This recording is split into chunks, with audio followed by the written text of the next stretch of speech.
Movie के शुरुआत में हमें दिखाई जाती है कि एक व्यक्ति को मेज पर एक दाल का दाना लुढ़कते हुए दिखाई देता है। इस छोटी सी घटना से उस व्यक्ति को एक भयानक रहस्य का पता चलता है। यह इस बात का सबूत है कि जिस चौकी पर वे तैनात हैं वह गंभीर रूप से झुक गई है। इससे भी बुरी बात यह है कि अगले बैच के जवानों के आने में 3 महीने की देरी हो चुकी है। इस कारण चौकी का पीने का पानी खत्म हो चुका है। यहाँ तक कि फ्रिज में खाना भी बहुत कम बचा है। जीवित रहने के लिए चौकी पर तैनात 4 लोगों की टीम हर दिन सबसे कम भोजन खा रही है। वे ऐसा अपनी बुनियादी शारीरिक शक्ति को बनाए रखने के लिए कर रहे हैं। दूर के साल 2063 में पृथ्वी का अधिकांश भूभाग बाढ़ में डूब चुका है। वर्तमान में केवल 2 भूखंड ही बचे हैं। इसलिए विभिन्न देशों के बीच भूमि और संसाधनों के लिए संघर्ष और भी भयंकर हो गया है। इस अत्यंत महत्वपूर्ण समुद्री चौकी पर केवल 4 सैनिक तैनात हैं। नियमों के अनुसार हर 2 साल में नए कर्मियों का रोटेशन होना चाहिए, लेकिन किसी अज्ञात कारण से निर्धारित समय बीत चुका है। फिर भी उन्हें रोटेशन के लिए आने वाला कोई भी साथी दिखाई नहीं दे रहा। जब सभी निराशा में थे, तभी एक व्यक्ति को कुछ दिखाई दिया। उसने तुरंत कप्तान को बुलाया। कप्तान ने केवल एक नजर डाली और तुरंत लूसी को रडार चालू करने का आदेश दिया। असल में उन्होंने ज्यादा दूर नहीं बल्कि पास ही में एक जहाज देखा था। वह व्यक्ति खुशी खुशी बताता है कि यह निश्चित रूप से रोटेशन वाला जहाज है। अलर्ट बजने पर एक व्यक्ति, जिसे चीनी सबटाइटल में इंजीनियर बाई कहा गया है, तुरंत सीढ़ियों से नीचे दौड़कर आता है। दूसरी तरफ एक महिला, शायद रूसी, लगातार वॉकी टॉकी पर दूसरे पक्ष को बुलाती है, लेकिन उसे कोई जवाब नहीं मिलता। इस दौरान 2 सैनिक, जिन्हें श्याओ हे, छोटा काला अश्वेत और लाओ बाई, बूढ़ा सफेद कहा गया है, तोप में गोला बारूद भरने का काम पूरा कर लेते हैं। लेकिन अचानक कप्तान अपना मन बदल लेता है। वह यह सोचकर कि उस जहाज पर उसके अपने साथी हो सकते हैं, शियाओ हे को एक छोटी नाव में जांच के लिए आगे जाने का आदेश देता है। शियाओ हे को यह समझ नहीं आता कि उसे क्यों चुना गया, लेकिन एक सैनिक होने के नाते आदेश का पालन करते हुए वह छोटे जहाज पर सवार हो जाता है। जैसे जैसे शियाओ हे उस जहाज के पास पहुंचता है, जहाज के किनारे लिखा हुआ नाम ऑरोरा धीरे धीरे स्पष्ट हो जाता है। पता चलता है कि यही जहाज है जिसका वे लंबे समय से इंतजार कर रहे थे। उनका रोटेशन जहाज, बदलाव के लिए आया जहाज। शियाओ हे जोर जोर से कई बार आवाज लगाता है, लेकिन किसी भी साथी का कोई जवाब नहीं आता। उसे किसी खतरे का आभास होता है। वह तुरंत अपनी पिस्तौल लोड करता है और जहाज पर चढ़ जाता है। जहाज पर चढ़ने के बाद वह वॉकी टॉकी से कप्तान को रिपोर्ट करता है, मैं डेक पर हूँ। तभी वॉकी टॉकी से अजीब सी आवाज, खड़खड़ाहट, शोर आने लगती है। सुरक्षा को ध्यान में रखते हुए श्याओ हे उसे बंद कर देता है। वीडियो के अनुसार यह कार्य अनजाने में ही उसे मारे जाने से बचा लेता है। श्याओ हे जहाज के कॉकपिट चलाने की जगह में जाता है। वहां पहुंचकर वह देखता है कि चारों ओर भयंकर गंदगी फैली हुई है। सभी उपकरण खराब हो चुके हैं। वहां रखे एक गंदे कप को देखकर वह समझ जाता है कि यह जहाज कम से कम कई महीनों से वीरान पड़ा है। इसके बाद वह जहाज के अंदर और तलाशी लेने लगता है। न केवल उसे ढेर सारा खाना मिलता है, बल्कि 4 सेट व्यक्तिगत सुरक्षा उपकरण भी मिलते हैं। यह देखकर शियाओ हे को यकीन है कि ये उनके 4 साथियों को बदलने के लिए उपकरण है, लेकिन अब वे गायब हो गए हैं। उसे नहीं पता कि क्या हुआ है। और उसी समय कप्तान लगातार वॉकी टॉकी पर शियाओ हे को बुला रहा है, लेकिन कोई जवाब नहीं मिल रहा है। शायद किसी अशुभ पूर्व विज्ञान के कारण कप्तान को चिंता है कि शियाओ हे किसी खतरे में पड़ गया है, इसलिए वह कॉकपिट में चला जाता है। हथियार की चाबी निकालता है और फिर बगल में खड़ी लूसी से दूसरी चाबी मांगता है। दोनों चाबियां डालने के बाद परमाणु हत्थे डिवाइस सफलतापूर्वक सक्रिय हो जाता है। कप्तान फिर से शियाओ हे को बुलाता है। जब वह पुष्टि करता है कि कोई जवाब नहीं है, तो वह हथियार फायर बटन दबाने की तैयारी करता है। ठीक उसी समय शियाओ हे को आखिरकार वह वॉकी टॉकी याद आया जिसे उसने बंद कर दिया था। उसे क्या पता था कि जैसे ही उसने उसे खोला, वह डर के मारे आधा मर गया। लूसी, अलार्म बंद करो। तब जाकर कप्तान ने राहत की सांस ली। वह शियाओ हे को नाव को वापस खींचने का आदेश देता है और साथ ही हथियार फायर करने का आदेश रद्द कर देता है। लेकिन जब कप्तान अपनी चाबी निकालता है, तो वह लूसी की चाबी वापस नहीं करता है, क्योंकि उसका मानना है कि आपात स्थिति के दौरान लूसी ने चाबी लेते समय झिझक दिखाई थी और लगभग एक बड़ी गलती कर दी थी। जल्द ही शियाओ हे नाव को खींचकर वापस ले आया। उसे अभी पता चला कि वह लगभग कप्तान के हाथों मारा गया था, तो उसने दबे पांव कप्तान को गाली दी। लेकिन एक कप्तान के रूप में उस पर अधिक महत्वपूर्ण जिम्मेदारियां थी।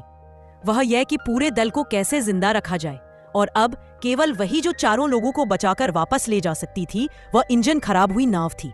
कप्तान ने नेविगेशन रिकॉर्डर वापस लिया और हर दिन देर रात तक काम किया। नाव का यात्रा मार्ग बहाल करने की कोशिश कर रहा था। और सौभाग्य से उसी समय लाओ बाई सफेद बालों वाला ने अपनी कारीगरी से नाव का इंजन ठीक कर दिया और इसका मतलब था कि वे लोग नाव चलाकर मुख्य भूमि पर वापस जा सकते थे।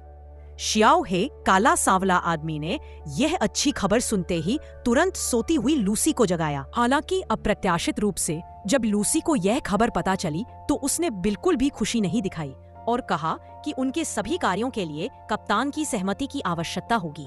हालांकि अगले ही दिन कप्तान ने एक अजीब फैसला लिया।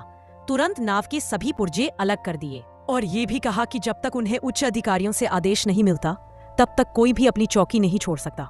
शियाओ हे को ये समझ नहीं आया और वह सीधे कप्तान से बहस करने लगा और अपना अधिकार दिखाने के लिए कप्तान ने तुरंत पिस्तौल निकाली और धमकाने लगा। सौभाग्य से लूसी के बीच बचाव के बाद कप्तान ने सबके साथ बैठकर इस मामले पर चर्चा करने के लिए सहमति व्यक्त की। साथ ही अभी के तनावपूर्ण माहौल को कम करने के लिए कप्तान कुछ गिलास शराब उड़ेलते हैं और सबको पीने के लिए देते हैं। विचार विमर्श के बाद कप्तान ब्लैक गाय और व्हाइट गाय को एक छोटी नाव से मुख्यालय जाने का आदेश देते हैं। उन्हें वहां की स्थिति की रिपोर्ट देनी थी और मुख्यालय से रोटेशन के लिए नए साथियों को भेजने का अनुरोध करना था ताकि वे उनकी जगह ले सके। हालांकि ब्लैक गाय जाने को तैयार नहीं था क्योंकि वो अपनी प्रेमिका लूसी से अलग नहीं होना चाहता था। वीडियो में बताया गया है कि उन्होंने इन वर्षों में कुछ अनुचित काम, अनैतिक कार्य किए थे, इसलिए वह लूसी के पास जाता है और उसे अपने साथ मुख्यालय लौटने के लिए मनाता है। शायद कोई अनकही परेशानी थी, लेकिन लूसी ने साफ मना कर दिया। यह देखकर कि ब्लैक गाय हार नहीं मान रहा है, लूसी ने आखिरी वार किया। वह कहती है, मैं तुमसे प्यार नहीं करती, मूर्ख। अगर तुम्हें यही सुनना है तो यही सुनो। यह सुनकर दुखी ब्लैक गाय तुरंत मुड़ जाता है और बिना पीछे देखे चला जाता है। कमेंट्री कहती है कि चापलूसी करने वाले का अंत हमेशा खाली हाथ होता है। ब्लैक गाय तुरंत अपना सामान पैक करना शुरू कर देता है और वह जल्द से जल्द व्हाइट गाय के साथ उस दुखद जगह को छोड़ना चाहता है। जाने से एक रात पहले कप्तान उन्हें चिंता से सलाह देते हैं कि वे अच्छी तरह से सोएं, क्योंकि वापसी की यात्रा पूरे 14 दिन लंबी होगी। लेकिन तभी आधी रात में कानों को भेदने वाला अलार्म बज उठता है। रडार ने एक अज्ञात जहाज का पता लगाया था। हालांकि सभी को आश्चर्यचकित करते हुए इस बार कप्तान ने दुश्मन की पहचान सुनिश्चित करने का इंतजार नहीं किया। तोप चलाई जाती है, गोला चलता है और पहली आवाज आती है। आग एक सैनिक दूरबीन से देखता है। आवाज सबटाइटल, लेकिन चूंकि दूरी और दृष्टि की त्रुटि के कारण पहला गोला सीधे पानी में जा गिरा। सैनिक दूसरे गोले के लिए तैयार होता है। आवाज, इसके तुरंत बाद बूढ़ा सफेद लॉन्ग बाई दूसरा गोला दागने की तैयारी करता है, लेकिन छोटा काला शियाओ हे को एक भयानक वास्तविकता का एहसास होता है। जिस जहाज पर वे हमला कर रहे थे वो असली उन्हीं का राहत जहाज था। बूढ़ा सफेद को पता चला और वह भी वही खड़ा रह गया। किसने सोचा था कि तभी कप्तान अपनी पिस्तौल निकालता है और धमकी देना शुरू कर देता है। वह बूढ़ा सफेद को तुरंत फायर करने के लिए कहता है। बूढ़ा सफेद मना करने के लिए सिर हिलाता है जब उसने दूसरे पक्ष को सिर हिलाते हुए देखा। जब उसने दूसरे पक्ष को सिर हिलाते हुए देखा तो कप्तान ने सीधे गोली चला दी। दुर्भाग्य में यह अच्छी बात थी कि बूढ़ा सफेद केवल कान में घायल हुआ था, लेकिन जिद्दी होने के कारण वह वहीं पर बिना हिले दुले खड़ा रहा। जिसने सोचा था कि ठीक उसी समय गोला चलता है तो फिर से फायर होती है। पता चला कि यह छोटा काला था जिसने गोला दागा था और उसने सीधे उस राहत जहाज पर निशाना साधा। अब बूढ़ा सफेद पूरी तरह से टूट गया था और कप्तान की बंदूक की नोक की तरफ बढ़ गया। अत्यंत संकट के क्षण में लूसी ने सीधे कप्तान को गिरा दिया। इस तरह टकराव टल गया। तीनों ने कप्तान को भंडारण कक्ष में बंद कर दिया। लूसी ने मौके का फायदा उठाकर परमाणु हथियार को सक्रिय करने वाली 2 चाबियां वापस ले ली। अगले दिन छोटा काला कप्तान के लिए भोजन लेकर आया। उसने बहुत असमंजस में पूछा कि राहत जहाज को क्यों उड़ाना पड़ा। किसने सोचा था कि कप्तान एक रहस्य बताएगा। कप्तान के अनुसार उन्होंने रिले जहाज के यात्रा मार्ग का विश्लेषण किया। उन्होंने पाया कि जब जहाज चौकी से 16 किलोमीटर दूर था तब उसने अचानक अपना रास्ता बदल लिया। रास्ता बदलने के थोड़ी देर बाद ही इंजन ने काम करना बंद कर दिया। कप्तान ने कहा कि 2 सवाल हैं जो संदेह पैदा करते हैं। रिले जहाज उनके इतना करीब क्यों आया और रडार ने उसे क्यों नहीं पकड़ा। रिले जहाज ने अचानक अपना रास्ता क्यों बदला। इन कारणों से कप्तान को पूरा संदेह है कि उनके 4 लोगों में से किसी ने गद्दारी की है। हालांकि कप्तान का विश्लेषण तर्क संगत था, लेकिन युवा साथी, जिसे वीडियो में छोटा काला युवा कहा गया है, को कप्तान द्वारा जहाज को उड़ाने के बारे में अभी भी संदेह था। इसलिए उसने कप्तान को वहीं पर बंद रखने का फैसला किया। अगली सुबह एक अप्रत्याशित घटना हुई। मछली पकड़ते समय सिपाही, वही युवा साथी, मछली पकड़ रहा था और उसने एक भयानक दृश्य देखा। मछली पकड़ने वाले जाल के साथ एक हाथ ऊपर खींचा गया जिस पर एक घड़ी बंधी थी। डर के बावजूद जिज्ञासावश उसने जाल को ऊपर खींचना जारी रखा। उसने देखा कि जाल में उसी का कप्तान था। युवा साथी तुरंत डर से कांप उठा। पिछली घटना याद आई। उसे याद आया कि जब वह सुबह कप्तान को खाना देने गया था तो उसने देखा था कि कप्तान खिड़की से कूदकर भाग गया था। उस समय उसने सोचा था कि इतने विशाल महासागर में कप्तान कहां भाग सकता है, लेकिन अब वह अप्रत्याशित दुर्भाग्य से मिला। विश्वास उसे कप्तान की वह बात याद आई कि उनके अंदर ही कोई देशद्रोही है। युवा साथी को अब आखिरकार कप्तान की बात पर विश्वास हो गया। उसने तुरंत रूसी नाम की महिला साथी को ढूंढा और उससे बात की।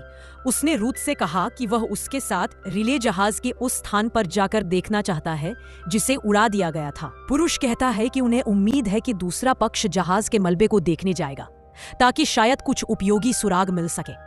लूसी को अकेले जाना था, लेकिन तभी एक तीसरा आदमी, बुजुर्ग गोरा या व्हाइट, स्वेच्छा से उसके साथ जाने की पेशकश करता है। वर्णनकर्ता टिप्पणी करता है, उस समय व्हाइट को पता भी नहीं था कि यह निर्णय उसकी जान ले लेगा। जाने से ठीक पहले लूसी ने छोटे ब्लैक को चुंबन किया। वर्णनकर्ता बताता है कि शायद उसे भी एहसास था कि मिशन में अप्रत्याशित खतरे हैं। कुछ ही देर बाद दोनों, लूसी और व्हाइट, एक छोटी नाव चलाकर उस जगह के पास पहुंचे जहां जहाज नष्ट हुआ था। समुद्र की सतह पहले से ही ढेर सारे सामान से ढकी हुई थी। जहाज पर रुका छोटा ब्लैक उसी समय पीड़ित कप्तान को ढूंढ लेता है, जिसके सिर पर गोली का घाव भी होता है। सिर पर लगे घाव को देखकर छोटा ब्लैक तुरंत पुष्टि करता है कि गद्दार या तो लूसी है या व्हाइट। वह वहीं बैठा जल्दी से सोचने लगता है। पिछले कुछ वर्षों में लूसी के साथ अपने करीबी रिश्ते को याद करते हुए छोटे ब्लैक का संदेह मुख्य रूप से व्हाइट पर जाता है। अपने संदेह की पुष्टि करने के लिए उसने व्हाइट की भर्ती फाइलें निकाली। फाइलों में कुछ महत्वपूर्ण जानकारी दर्ज थी। व्हाइट को मानसिक बीमारी है, लेकिन उसे सिर्फ इसलिए स्वीकार किया गया क्योंकि वह मशीनें ठीक करना जानता था। अब छोटा ब्लैक निश्चित हो गया कि व्हाइट ही गद्दार है। यह सोचते ही वह तुरंत लूसी की सुरक्षा को लेकर चिंतित हो जाता है। इसलिए वह घबराहट में दूरबीन उठाता है और उन दोनों की स्थिति देखना शुरू कर देता है। जल्द ही एक छोटी नाव उसकी नजर में आती है और उस पर केवल एक व्यक्ति ही बचा है, लेकिन चूंकि वह व्यक्ति रेनकोट और टोपी पहने हुए है, छोटा ब्लैक निश्चित नहीं कर पाता कि वह कौन है। रात होने पर जो व्यक्ति लौटकर आता है वह लूसी है। अंदर आते ही वह कहती है कि बूढ़े सफेद लौबाई के साथ एक दुर्घटना हुई और उसकी दुर्भाग्यपूर्ण मौत हो गई है। लूसी को लगा कि वह इस बात से छोटे काला को बेवकूफ बना लेगी, लेकिन उसे यह पता नहीं था कि छोटा काला पहले ही सब कुछ समझ चुका है। आधी रात को जब लूसी सो रही होती है तो छोटा काला ड्यूटी रिकॉर्ड पलट कर देखता है। उसे पता चलता है कि जिस दिन रिलीफ शिप आने वाली थी उस दिन लूसी की ड्यूटी थी। अगली सुबह उठने पर लूसी देखती है कि छोटा काला गायब है। वॉकी टॉकी पर उसे कितनी भी बार बुलाती है, लेकिन उधर से कोई जवाब नहीं आता। लूसी को शायद महसूस होता है कि कुछ गड़बड़ है। लूसी तुरंत ब्रिज कॉकपिट की ओर भागती है और वहां उसे छोटा काला दिखाई देता है, लेकिन वह एक कदम देर से पहुंचती है क्योंकि छोटा काला पहले ही आत्मविनाश उपकरण सेल्फ डिस्ट्रक्ट डिवाइस को सक्रिय कर चुका होता है। लूसी पूछती है, तुम क्या कर रहे हो? मैं समझ नहीं पा रही। छोटा काला कहता है, बस रुक जाओ। लूसी पूछती है, क्या रोकूं? छोटा काला बंदूक तानकर कहता है, सब कुछ खत्म हो गया। जब लूसी देखती है कि अब कुछ छिपाना संभव नहीं है तो वह आखिरकार छोटे काला के सामने अपनी असली पहचान कबूल कर लेती है। वह मानती है कि एक दुश्मन देश की जासूस है। जिस दिन रिलीफ शिप आनी थी उस दिन उसमें सबसे पहले चौकी आउटपोस्ट पर लगे लोकेशन डिवाइस, पोजिशनिंग डिवाइस को चुपके से हटा दिया। फिर उसने रिलीफ शिप को गलत जगह पर निर्देशित कर दिया। इसके बाद वह एक छोटी नाव में बैठ गई। उस दिन घने कोहरे और कम दृश्यता का फायदा उठाकर उसने रिलीफ शिप पर मौजूद 4 लोगों को ठीक से देखने का मौका नहीं दिया कि वह कौन है। उसने पिस्तौल निकाली और उन सभी को मार डाला। लूसी महिला को दिखाया जाता है। उपशीर्षक बताते हैं कि उसका अंतिम लक्ष्य कप्तान के शरीर पर मौजूद परमाणु हथियार की चाबियां पाना था। छोटा काला पुरुष बंदूक ताने खड़ा है। लूसी सोचती है कि उसकी योजना आज सफल होने वाली है, लेकिन उसे उसके सबसे प्यारे व्यक्ति ने पकड़ लिया। लूसी स्वीकार करती है कि इतने सालों तक साथ रहने के बाद वह वास्तव में छोटे काले से प्यार करने लगी है, लेकिन वह दुविधा में भी है क्योंकि वह अपने देश द्वारा दिए गए मिशन को नहीं भूल सकती। उपशीर्षक बताते हैं कि लूसी कितनी भी दयनीय क्यों ना दिखे, लेकिन छोटा काला पहले ही प्यार से घायल हो चुका था। इसके बावजूद उसने अंतिम पुष्टि बटन दबा दिया। स्क्रीन पर एक डिजिटल डिस्प्ले दिखाई देता है जिस पर अंग्रेजी में कुछ अक्षर हैं। एक बाहरी शॉट में समुद्र के बीच में एक अकेला जंग लगा टावर जैसा ढांचा दिखता है। उपशीर्षक कहते हैं कि इस क्षण मानो पूरी दुनिया शांत हो गई हो, लेकिन बहुत देर तक कुछ नहीं हुआ। फिर से लूसी और छोटा काला को हैरान और चिंतित चेहरे के साथ दिखाया जाता है। उपशीर्षक बताते हैं कि तभी दोनों को एक लंबे समय से छिपा हुआ रहस्य पता चला। दरअसल यहाँ कोई परमाणु हथियार था ही नहीं, यह सिर्फ दुश्मन ताकतों को डराने के लिए कहा गया था। अंतिम दृश्यों में दोनों एक मेज पर शांति से आमने सामने बैठे हैं और मूवी का यहीं पर अंत हो जाता है। मूवी पसंद आया हो तो वीडियो को लाइक और चैनल सब्सक्राइब जरूर करें। मिलते हैं एक न्यू वीडियो के साथ, तब तक के लिए